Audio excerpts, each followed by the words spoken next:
The sun. This is actually the source of heat and light for us.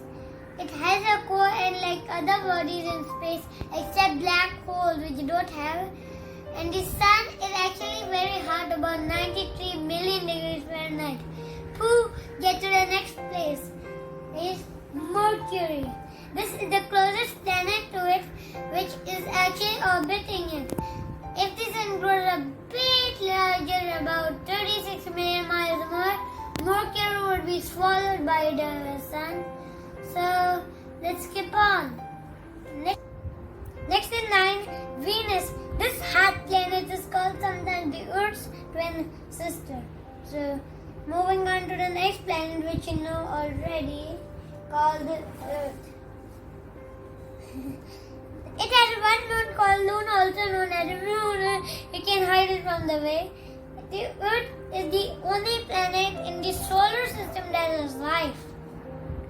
And we have even figured it why. Because it was lucky enough to in the best spot in the solar system, the Goldilocks zone. And the moon, when a giant planet the size of Mars crashed into the Earth. This catastrophe turned Earth into a fireball. A huge chunk of the Earth broke up and was later demoted as Luna, also known as the moon. If the moon crashes with Earth, another moon will form.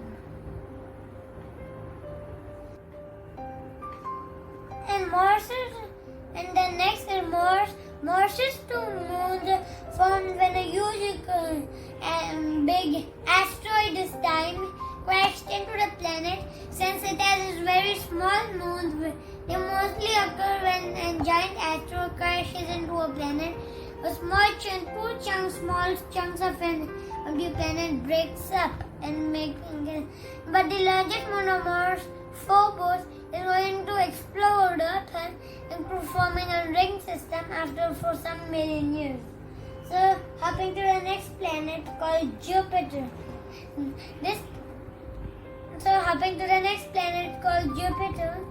It's actually a gas giant, so if you try to step on it, you wouldn't be able to because it's mostly made of gas, as you know, as its name.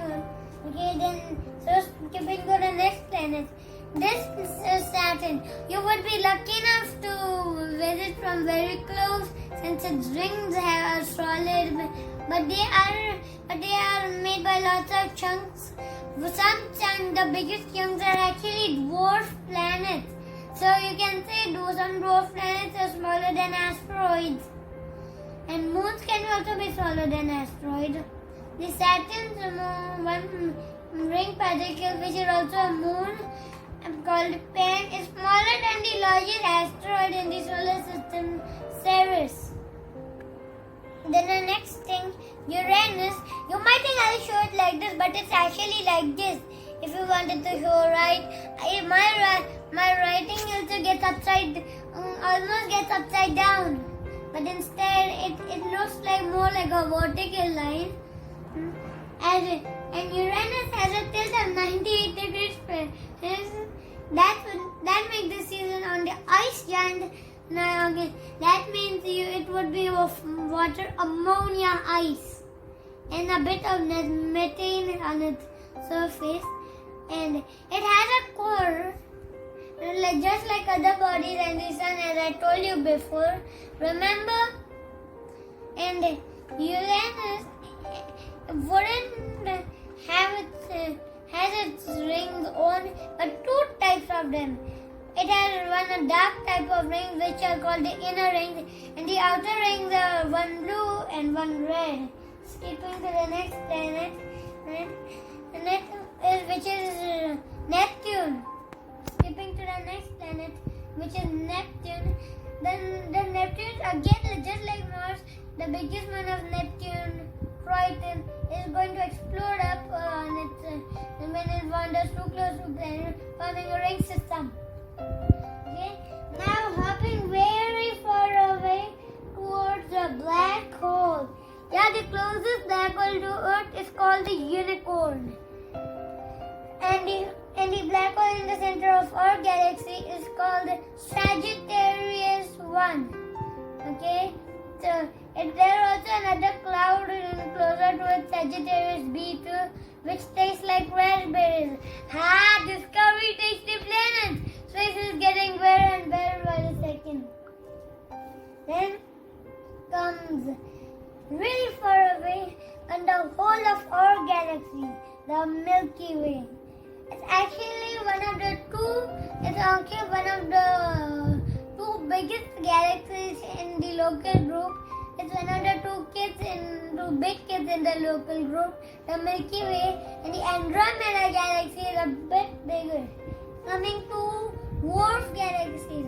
If you're taking for a Dwarf Galaxy, is basically a small galaxy which only contains about a few billion stars. Here you only have a few billion. Hey, compare that with our own spiral galaxy, which I told you was the Milky Way, which is something like 250 to 400 billion stars. And the second fact about the Dwarf Galaxy is that the ones what I remember and I was there in the local group is the large and small Magellan Clouds and Clear 2 and the Sagittarius Dwarf Toroidal Galaxy.